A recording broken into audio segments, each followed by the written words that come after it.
sungguh unik. Anda selalu mau sehat, Anda selalu mau bahagia, Anda mau terpenuhi kebutuhannya, diberikan rezeki di dunia, selamat di akhirat. Tapi Anda bukan melakukan perbuatan dosa. Gimana mempertemukan antara berharap rahmat Allah, berharap keselamatan, berharap rezeki, tetapi melakukan pelanggaran. Anda berharap nama Anda harum di perusahaan, Anda dapat gaji, dapat bonus, tapi Anda lakukan pelanggaran. Bagaimana bisa mempertemukan antara poin-poin ini? Selanjutnya, kata penulis, tidak tahukah Anda, semoga Allah memberikan Anda petunjuk, bahwa dosa adalah pintu sangat besar masuknya berbagai musibah pada hamba. Nah, ini tambahan lagi. Berarti orang kalau buat dosa, dia membuka pintu musibah yang besar yang bisa menimpa diri dia. Allah Ta'ala telah menyebutkan di dalam surah Asy-Syura ayat 30.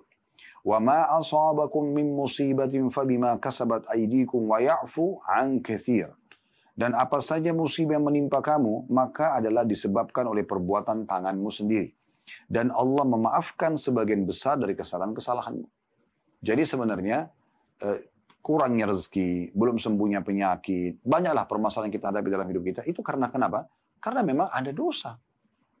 Secara teori agama, tidak perlu seseorang itu ditimpa musibah yang memberatkan dia, kalau dia tidak melakukan maksiat. Beda kalau ada ujian yang Allah ingin tinggikan derajat dia, kayak diganggu orang dan segala macam. Tetapi umumnya kalau ada sesuatu musibah yang datang, itu apalagi kalau merata, besar, jangka panjang, ini semua tidak akan bisa kita keluar darinya kecuali kita introspeksi diri dan segera kita bertaubat dari kesalahan-kesalahan kita. Maka Allah menjelaskan musibah-musibah yang terjadi pada diri kalian itu adalah dari diri kalian sendiri. Kalau kalian tidak lakukan pelanggaran, maka tidak akan ada datang kepada kalian hukuman-hukuman tersebut. Dan Allah mengatakan, dan masih banyak yang Allah maafkan. Artinya kalau Allah mau menghitung dan menghisap kita di setiap dosa yang kita lakukan, maka mungkin sudah tidak bisa kita hidup lagi. Selanjutnya, ayat yang kedua yang diangkat oleh beliau, surah Al-Imran ayat 165. Yang bunyinya, أَوَلَمَّا أَصَابَتْكُمْ مُصِيبَةٌ قَدْ أَصَبْتُمْ مِثْلَيْهَا قُلْتُمْ أَنَّ هَذَا قُلْ هُوَ مِنْ عِنْدِ أَنفُسِكُمْ إِنَّ اللَّهَ عَلَى كُلِّ شَيْءٍ قَدِيرٌ. Dan mengapa ketika kamu ditimpa musibah dalam perang Uhud, maksudnya ini ayat turun pada perang Uhud, padahal kamu telah menimpakan kekalahan 2 kali lipat kepada musuh-musuhmu pada perang Badar, kamu berkata, dari manakah datangnya kekalahan ini?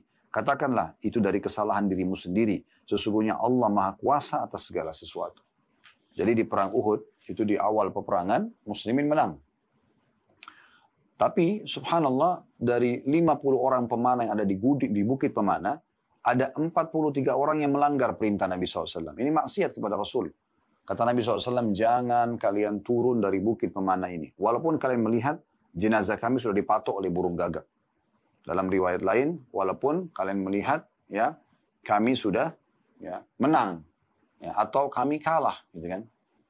Tapi subhanallah, di saat awal peperangan muslimin mendapat kemenangan, 2.800 orang Quraisy melarikan diri semuanya. Maka yang terjadi, 43 orang dari pemanah turun dari bukit tersebut. Dan mereka melanggar perintah Nabi SAW. Sudah diingatkan oleh pimpinan mereka. Namanya Abdullah bin Jubair radhiyallahu anhu. Jangan. Rasulullah SAW larang kita meninggalkan bukit ini. Walaupun kita sudah melihat jenazah muslimin dipatok oleh burung gagak. Sampai ada perintah dari Nabi SAW. Tapi mereka membantah mengatakan, masa sih tidak ada musuh begini kita masih mau bertahan di sini. Mereka turun, akhirnya muslimin dikalahkan pada saat itu. Karena ada satu pasukan Quraisy yang dipimpin Khalid bin Walid kurang lebih 200 orang yang memantau peperangan dari jauh. Mereka lihat kekuatan umat Islam ada di Bukit Pemana. Maka setelah 43 orang itu turun mengumpulkan harta rampasan perang, sisa 7 orang saja, maka pasukan Khalid bin Walid yang 200 manuver dari belakang bukit lalu naik dan membunuh 7 orang itu. Sehingga kekuatan umat Islam di atas bukit yang disusun Nabi SAW sudah tidak ada lagi. Disitulah umat Islam mengalami kekalahan. Nah, di sini Allah menggambarkan sebagian sahabat Nabi waktu itu ada yang mengatakan, dari mana kekalahan ini? Kok bisa kita kalah ya? Kita kan dalam agama yang benar. Maka Allah mengatakan, itu dari diri kalian sendiri. Tanya diri kalian, apa yang kalian lakukan dari pelanggaran-pelanggaran itu? Bahkan Nabi Muhammad SAW pernah mengimami sholat saudaraku seiman dan beliau lupa jumlah rakaatnya. Setelah salam beliau mengatakan, siapakah di antara kalian atau kita di sini yang telah berbuat dosa kepada Allah? Jadi bayangkan efeknya di jihad di perang Uhud dikalahkan karena sebagian orang saja, segelintir orang yang melakukan dosa. Karena mereka sama-sama satu grup, maka semuanya kena. Begitu juga dengan sholat tadi, Ya, ada orang yang buat dosa tapi ikut sholat, cukup membuat imam pun terpengaruh. Ya, seperti itu. Begitu juga dalam rumah tangga. Mungkin suami yang buat dosa, tapi istri sama anaknya kena efeknya. Mungkin istri yang buat dosa, suami sama anaknya berefek. Anak-anak yang buat dosa, efek kepada orang tua buat dosa, efek kepada anak-anak, dan seterusnya. Ya. Makanya para ulama salaf itu mereka kalau sedang menghadapi satu permasalahan, mereka introspeksi diri. Dari dirinya, kemudian keluarganya, dicek satu persatu, ada masalah apa nih. Ya. Kalau benar-benar kalau ditemukan, diajak bertobat. Kalau tidak ditemukan dosa itu, maka mereka beristighfar. Ya, sama-sama semuanya, intinya semua taubat kepada Allah, berharap Allah subhanahu wa ta'ala menyelesaikan permasalahan mereka. Jadi ini poin yang luar biasa yang harus kita perhatikan baik-baik. Lalu kemudian penulis mengangkat setelah firman Allah subhanahu wa ta'ala surah Al-Imran 165 yang ada di halaman 27, perkataan Ibnu Qayyim rahimahullah di halaman 28-nya. Ibnu Qayyim rahimahullah seorang ulama yang masyhur mengatakan, balasan yang diberikan kepada orang yang berbuat keburukan berupa sempit dada. Ini yang paling pertama dirasakan bagi pelaku dosa, sempit dada. Dia habis berzina tadi malam, dia habis minum khamar, dia habis narkotika, transaksi haram, manipulasi data, durhaka sama orang tua, durhaka sama suami misalnya istri, atau suami membengkalikan kewajibannya sebagai suami, dan seterusnya. Yang paling pertama sempit dadanya. Jadi walaupun dia berada di sebuah lapangan yang luas, di bumi yang luas ini, di rumah yang luas, tetap aja dia merasa sempit. Dadanya sempit. Ada orang subhanallah karena ketakwaannya kepada Allah walaupun tempatnya sempit selalu dirasa lapang sama dia. Karena dia selalu bersyukur, dia merasa cukup. Maka dadanya lapang. Yang membuat dada sempit selalu merasa tidak cukup, dosa kepada Allah SWT. Pasti ada dosanya, nggak mungkin tidak. Kemudian munculnya keras hati. Susah untuk taubat. Susah untuk bisa mendengarkan nasihat. Itu efek dosa. Hatinya keras. Selalu merasa dia muncul dalam hatinya ya penyakit-penyakit hati seperti keras hatinya ya, egois ya, balas dendam, apalah segala macam. Nah itu semua jadi keras karena dosa ya. Kemudian yang ketiga beliau mengatakan tercerai-berai, rusak hubungan baik dia dengan orang-orang di sekitarnya karena dosa yang dilakukan. Subhanallah, ini luar biasa ya. Kemudian yang keempat, kegelapan, gelap hidupnya. Walaupun terang benderang, di siang hari bolong. Kita temukan ahli maksiat itu sumpah wajahnya gelap. Dia murung, dia tidak tahu harus buat apa. Bukankah Nabi SAW mengatakan, contoh saja, ketinggalan sholat subuh aja. Kata Nabi SAW, siapa ya, yang tertidur. Ya. Dia tidak sholat subuh. Ya. Maka engkau akan temukan orang itu sumpah sedih di hari itu. Hadis tentang masalah kalau seseorang tidur akan diikat dengan 3 ikatan oleh syaitan, gitu kan? Kalau dia bangun, dia berzikir, maka terlepas ikatan pertama. Kalau dia wudu, terlepas ikatan kedua. Kalau dia sholat, terlepas ikatan ketiga. Dan akhirnya engkau akan temukan orang itu orang yang paling ceria, orang yang paling gembira di hari itu. Sebaliknya kalau orang itu tidak berzikir, tidak bangun sholat, kebablasan tidur lewat subuh, engkau akan temukan orang itu paling murung pada hari itu. Itu sabda Nabi SAW. Karena dia meninggalkan sholat subuh. Dan meninggalkan sholat subuh disebabkan kena efek dosa yang dia lakukan. Tidak ada ahli maksiat bisa bangun tiba-tiba bangun sholat subuh on time atau sholat malam, tahajud. Hatinya keras juga, dia tidak mau. Walaupun dia terbangun malah sibuk dengan handphone, malah sibuk dengan hal yang tidak ada manfaatnya buat dia. Bukannya dia malah berzikir, bukannya dia malah baca Quran, bukannya malah dengarin ilmu misalnya. Kemudian selanjutnya, ketertutupannya. Tertutup terasa hidupnya. Habis idenya, nggak tahu harus buat apa. Karena memang dosa itu. Subhanallah, orang kalau bertakwa pada Allah, walaupun permasalahan itu besar, jadi kecil depan mata dia. Muncul ide untuk menyelesaikannya. Apalagi kalau cuma masalah-masalah kecil, terselesaikan semua pada hari itu. Coba deh resepnya. Jaga hubungan Anda dengan Allah, jaga sholat on time, tutup aurat Anda, baca beberapa ayat Al-Quran hari itu, jangan lupa zikir pagi dan petang. Anda jaga semuanya. Anda kalau ada orang tua bakti, ada suami Anda berbuat baik sama suami, pada anak-anak, ada istri Anda berikan haknya, ya, semua kerabat Anda berikan haknya, maka Anda akan temukan di hari itu tidak ada permasalahan Anda hadapi. Maksudnya tidak bisa. Walaupun ada masalah, tidak ada bebannya. Sekali telepon, sekali WA, sekali duduk sebentar merenung, tiba-tiba sudah dapat idenya. Begitu. Tapi kalau ahli maksiat nggak bisa, tertutup, nggak ada idenya. Coba efeknya luar biasa nih ya. Ini Ibnu Qayyim seperti Allah Subhanahu wa taala memberikan pada dia hidayah, dia rincikan luar biasa. Ya, saya ulangi ya. Balasan yang diberikan kepada orang yang berbuat maksiat. Ya, keburukan berupa sempitnya dada. Sudah kita jelaskan tadi. Kerasnya hati. Tercerai-berai urusannya. Kegelapan. Ya, ketertutupan. Ini sudah 5. Yang keenam, duka. Kita bisa gabungkan sih dengan ketujuh. Dan kesedihan. Murung, sedih. Itu karena dosa. Itu ke-6 sama 7. Yang ke-8, serta ketakutan. Serba khawatir, serba takut. Orang beriman tidak ada. Kalau orang penuh dengan amal saleh, semua hidupnya senang sepanjang hari. Walaupun rumahnya kecil, walaupun fasilitasnya sederhana, walaupun pendapatannya pas-pasan, tetap aja. Dibandingkan ahli maksiat, biar dia punya puluhan miliar, tapi karena semalam mabuk, semalam berzina, ya buat manipulasi data, nggak tenang hidupnya itu. Nggak bakal tenang. Mau dia sudah berhasil menjadi pemilik perusahaan, pemimpin negara, atau apa saja, tetap. Hati itu kalau sudah diisi dengan dosa, kata Nabi SAW, dosa adalah yang berkecamuk dalam hatimu. Walaupun engkau tanyakan fatwanya kepada siapapun. Ketakutan-ketakutan muncul. Kekhawatiran-kekhawatiran muncul. Lalu kata beliau, setelah menyebutkan 8 efek tadi itu dari dosa, semua ini perkara yang nyaris tidak diragukan oleh orang yang memiliki perasaan dan kehidupan walaupun sedikit.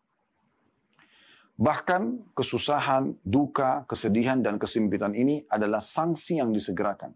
Artinya masih ada lagi sanksi yang akan datang kalau tidak segera meninggalkan. Ini baru sanksi-sanksi yang datang di dunia. Kebanyakan orang, subhanallah teman-teman, berpikir hukuman itu harus secara fisik selalu. Enggak. Susahnya Anda berpikir, sumpeknya hidup Anda, ya, tidak adanya ide untuk menemukan jalan keluar dari permasalahan, itu semua hukuman. Ya. Lalu kata beliau, neraka dunia dan jahanam saat ini. Neraka dunia jadi neraka buat dia, dan nanti akan ada balasan neraka yang besar di sana. Sementara menuju kepada Allah Azza wa Jalla, kembali kepadanya, ridho kepadanya, hati penuh kecintaan kepadanya, lisan senantiasa berzikir kepadanya, dan bergembira dengan mengenalnya, maka ini adalah pahala yang disegerakan, surga dan kehidupan yang sama sekali tidak dimiliki oleh para raja sekalipun. Ya, ini dinukil dari kitab Al-Wabil As-Sayyib, ya, di halaman 104. Ada disebutkan di footnote nomor 7 di halaman 29. Ya. Jadi perkataan Ibnu Qayyim ini luar biasa. Dan saya sangat yakin dengan izin Allah Subhanahu wa taala, dengan bersangka baik dengan saudara kita muslim yaitu Ibnu Qayyim rahimahullah, karena beliau justru memang seorang praktisi. Beliau menjaga dirinya dari kemaksiatan, berusaha setiap hari selama hidup tidak melakukan perbuatan dosa. Kalaupun ada terjadi beliau bertobat, misalnya orang bertobat dan sibuk dari amal soleh ke amal soleh, maka Allah berikan taufiknya seperti itu.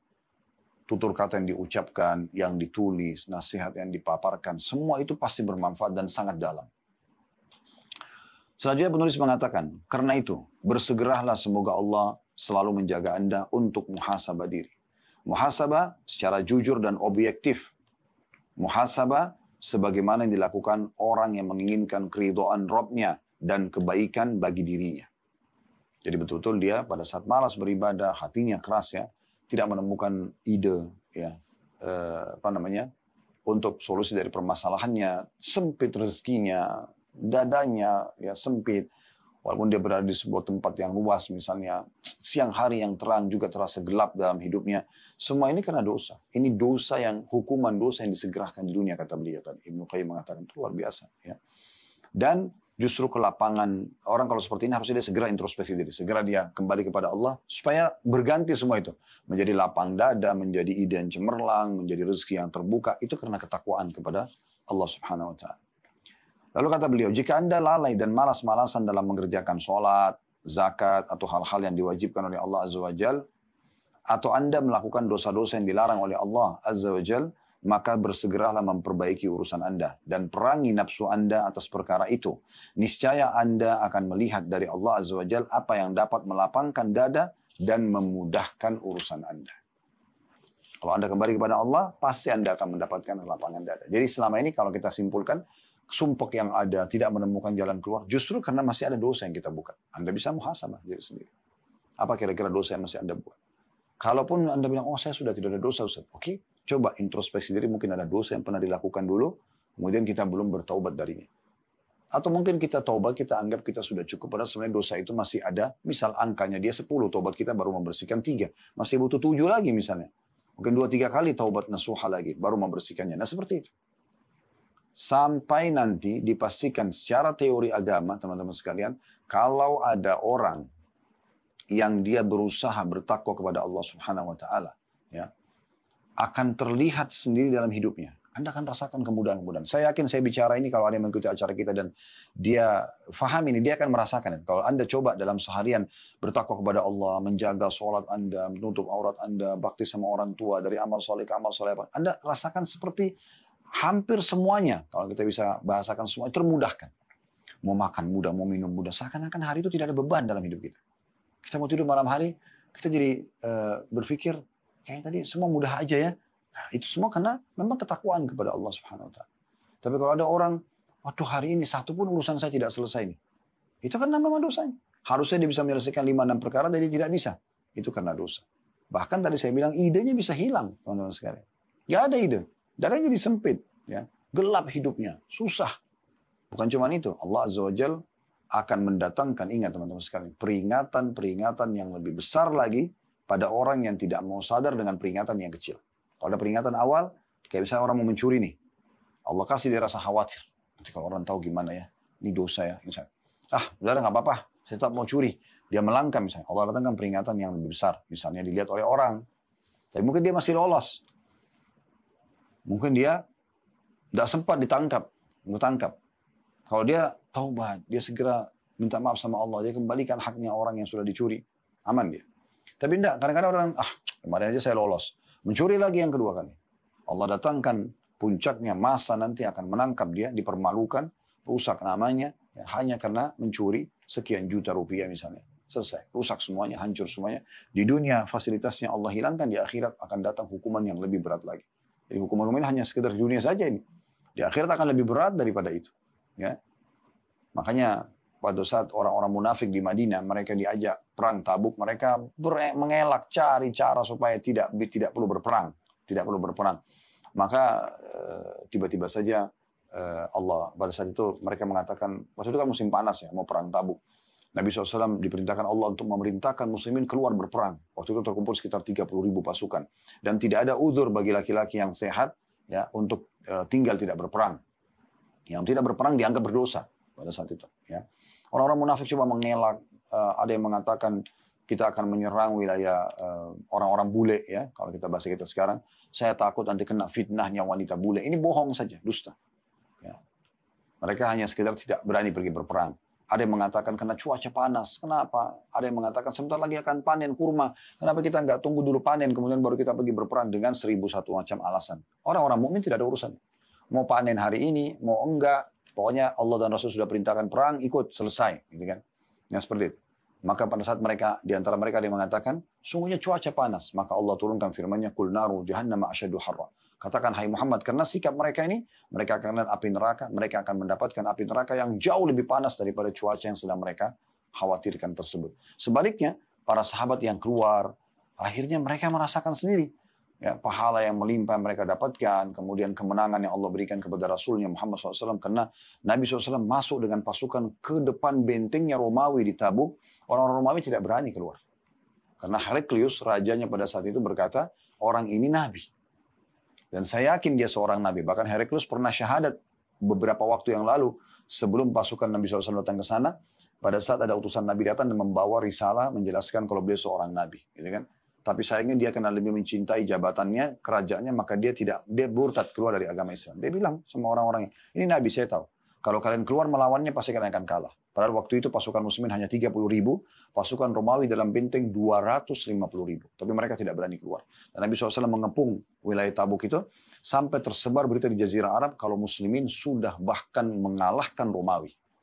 Nah, karena itulah akhirnya orang-orang banyak berbondong-bondong setelah Nabi SAW pulang ke Madinah, berbondong-bondong datang dan masuk Islam. Yang Allah sebutkan dalam Al-Quran, Idza ja'a nasrullahi wal fath. Kalau sudah datang kemenangan Allah, gitu kan, dan pembebasan kota Mekah, gitu kan. Wa ra'aitan nasa yadkhuluna fi dinillahi afwaja, karena akan melihat orang-orang berbondong datang ke dalam agama Allah. Ya, fasabbih bihamdi rabbika wastaghfirhu. Bertasbihlah engkau kepada Tuhan wahai Muhammad dan beristighfarlah. Ya. Jadi di sini dikatakan manusia berbondong-bondong masuk ke agama Allah SWT. Nah, salah satunya disebabkan karena selesainya perang Tabuk itu. Nah, ada juga tafsir daripada ayat ini adalah menandakan Nabi SAW akan meninggal dunia. Memang betul, memang beliau meninggal sakit setelah itu dan meninggal dunia alaihi salatu wassalam. Tapi Di sini teman-teman sekalian, orang-orang beriman mendapatkan ketentraman jiwa, mendapatkan kebahagiaan, namanya harum karena patuh. Sementara orang munafik malu. Mereka dipermalukan di dunia dan dikekalkan cerita mereka dalam Al-Quran. Setiap kali orang kesan mempelajari ya tentang perang Tabuk dan surah At-Taubah, maka mereka akan mengenang kembali dan mempelajari tentang orang-orang munafik yang dipermalukan oleh Allah Subhanahu wa taala itu. Jadi teman-teman sekalian, tidak ada sama sekali manfaatnya orang yang melakukan dosa-dosa. Justru sebaliknya, orang yang melakukan ketaatan, mereka akan ya berada di bawah naungan Allah Subhanahu wa taala. Mereka akan selalu tentram hidupnya, bahagia, ya terpenuhi kebutuhannya, ya. Dan kemudian penulis menutup teman-teman sekalian dengan surah Al-Ankabut ayat 69, cara untuk supaya kita bisa selalu istiqamah, selalu kita mau sibuk dengan amal-amal saleh dan kita tinggalkan dosa, kita harus paksakan diri kita. Ini yang Allah sebutkan dalam surah Al-Ankabut ayat 69. وَالَّذِينَ جَاهَدُوا فِينَا لَنَهْدِيَنَّهُمْ سُبُلَنَا وَإِنَّ اللَّهَ لَمَعَ الْمُحْسِنِينَ.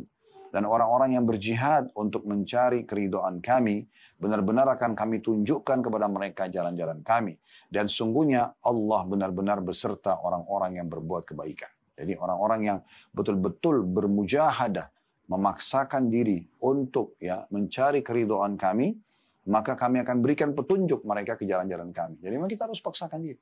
Paksakan diri untuk sholat malam, paksakan diri baca Quran, paksakan diri hadir majelis ilmu, paksakan diri untuk berzikir, bakti sama orang tua. Kemudian paksakan diri dalam meninggalkan dosa. Harus lawan, mujahadah. Nggak bisa tidak.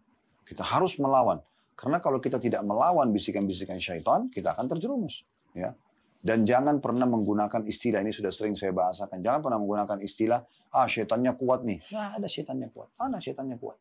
Syaitan itu hanya membisikkan. Anda yang melakukan pelanggaran itu. Ya.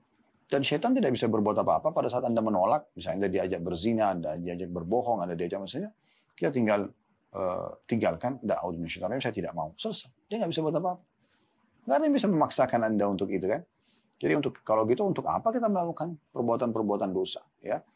Itu secara individu, efeknya individu. Tapi kalau Anda lakukan dosa secara rame-rame, efeknya juga rame-rame itu. Gempa, banjir, bencana alam, itu semua karena itu.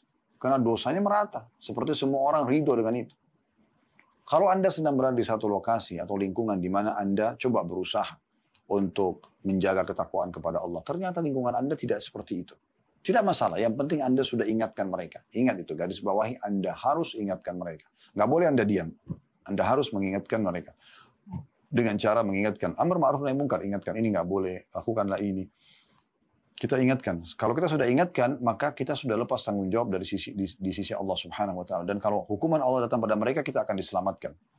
Nah, ini dikuatkan dengan dalil-dalil. Kalau tentang masalah orang yang tidak mengingatkan, maka mereka akan kena hukuman riwayat Bukhari, di mana Nabi SAW bersabda, pernah Allah mengutus Jibril untuk menghancurkan satu negeri.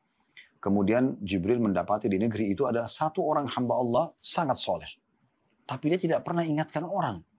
Dia sendirian. Adalah terserah kamu, buat zina, mau mabuk, mau salah, terserah. Nggak mau ngomong dia. Dia nggak pernah nasihatin orang. Dia nggak pernah menegakkan amar ma'ruf nahi munkar.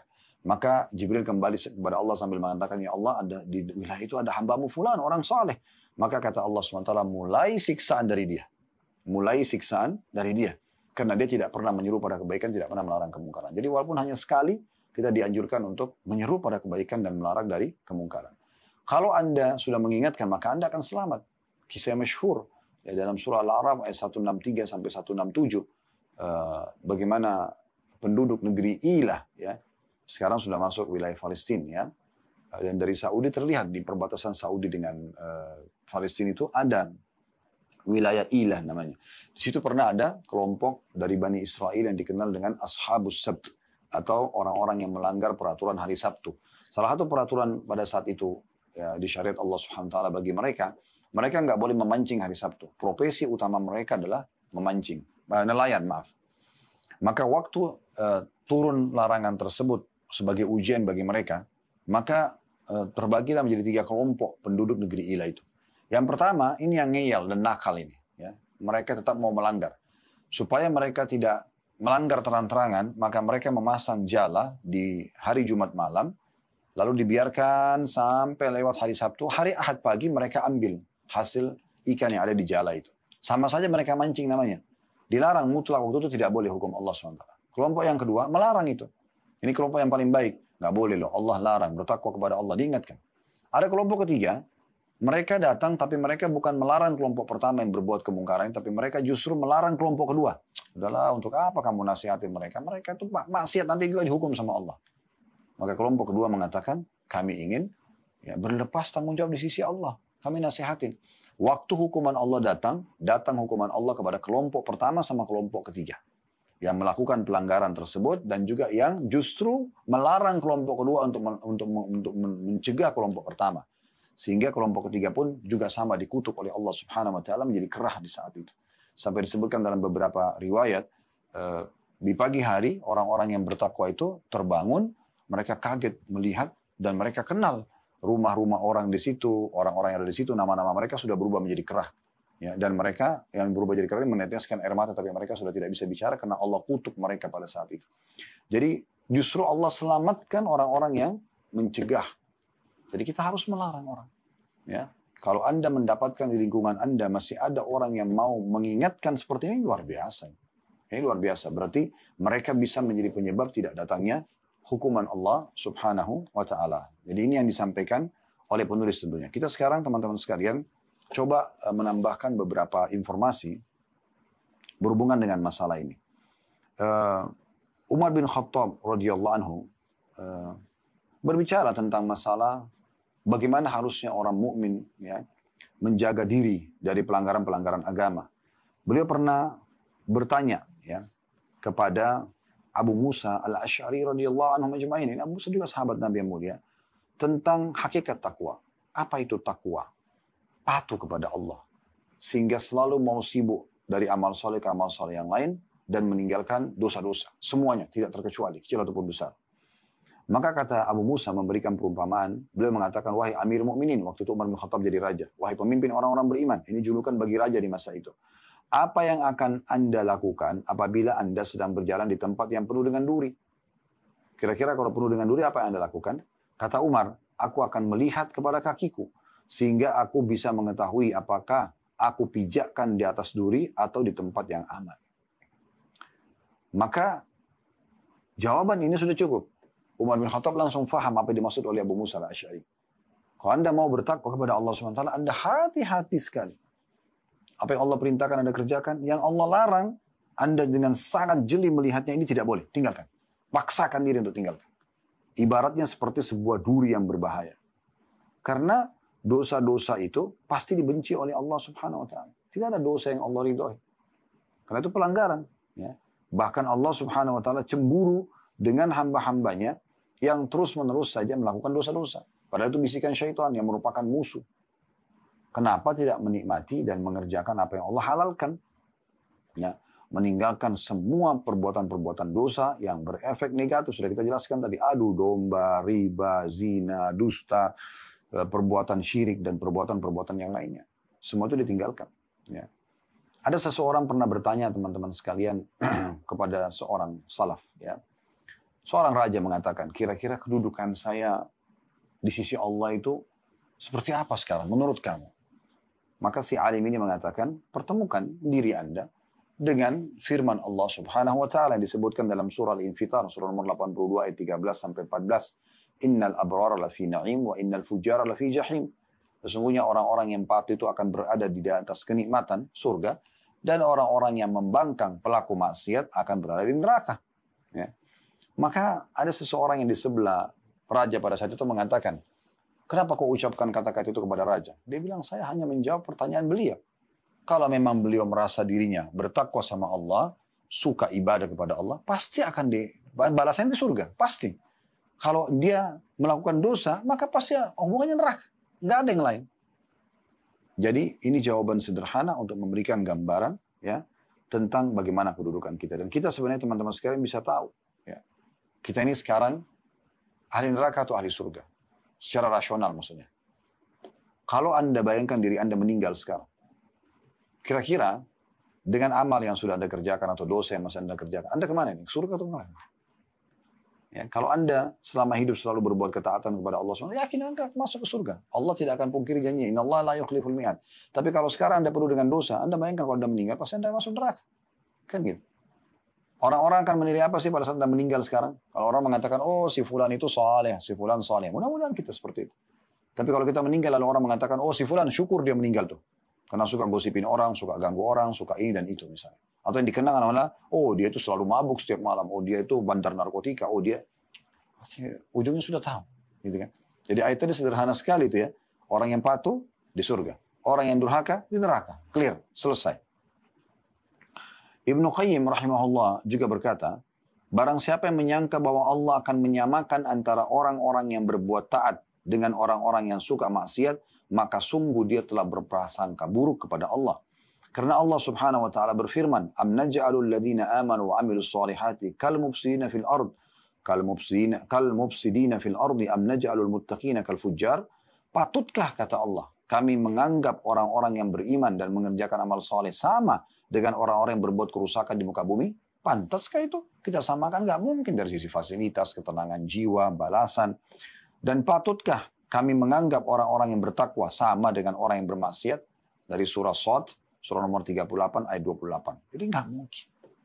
Nggak mungkin sama. Di surah Al-Ankabut juga Allah subhanahu wa ta'ala mengingatkan, apakah ya orang-orang yang berbuat dosa itu mengira mereka akan lolos dari siksa kami? Itu nggak mungkin gitu. Mereka pasti akan kena hukuman kami. Nggak bisa. Orang yang melakukan kemaksiatan. Anda bisa lihat dalam surah awal-awal ayat surah Al-Ankabut ya. Surah nomor 29 ya. Surah nomor 29. Itu di ayat 4-nya. Allah berfirman, am hasibal ladina ya'maluna sayyiati ay yasbiquna sa'a ma yahkumun. Apakah orang-orang yang mengerjakan dosa, kemaksiatan itu mengira bahwa mereka akan luput dari azab kami? Tanda tanya. Amat buruk yang mereka sangka itu. Bodoh itu. Dia buat dosa, dianggap dia tidak akan dihukum sama Allah. Bahkan berharap bisa masuk surga. Gimana caranya orang berharap masuk surga tidak sholat tepat waktu, tidak tutup aurat, tidak perhatikan tentang pendapatan dia, ya, tidak bakti sama orang tuanya, misal, atau masih melakukan dosa-dosa, ya, berbohong, menipu, manipulasi data, berzina dan sebagainya. Bagaimana caranya? Nggak akan ketemu antara pelanggaran dengan prestasi dan fasilitas, nggak mungkin. Jadi perlu disadari tentang masalah ini tentunya ya. Juga Allah subhanahu wa ta'ala menjelaskan orang-orang yang suka melakukan maksiat itu akan Allah berikan kehidupan-kehidupan yang sempit. Dalam surah Thaha surah nomor 20 ayat 124 sampai 126, "Wa man a'rada an dzikri fa inna lahu ma'isyatan dankan wa nahsyuruhu yaumal qiyamati a'ma." Dan barang siapa yang berpaling dari peringatanku, nggak boleh lo buat ini dosa, nggak apa-apa. Kerjakanlah ini, nggak usah. Ya. Maka sungguhnya baginya penghidupan yang sempit, dadanya sempit, susah, tidak ada idenya. Tadi sudah kita jelaskan banyak efek-efeknya. Dan kami akan menghimpunnya pada hari kiamat dalam keadaan buta. Ya. Kami akan bangkitkan kondisi buta. Itu 124. 125-nya, Qala Rabbi lima hasyartani a'ma wa qad kuntu basira. Maka dia akan berkata, wahai Tuhanku, wahai penciptaku, ya Allah, kenapa engkau bangkitkan aku dalam kondisi buta? Tidak tahu di depanku ini ada bahaya atau tidak. Ya. Tidak bisa lihat neraka, tidak bisa lihat siksaan, dia tidak bisa selamatkan diri. Melihat itu sebenarnya sudah bisa mungkin menyelamatkan, maksudnya dalam pandangan orang, mungkin bisa menghindar, walaupun dia tidak bisa menghindar dari siksa Allah ya. Tetapi buta ini luar biasa. Tidak bisa lihat apa-apa. Gitu.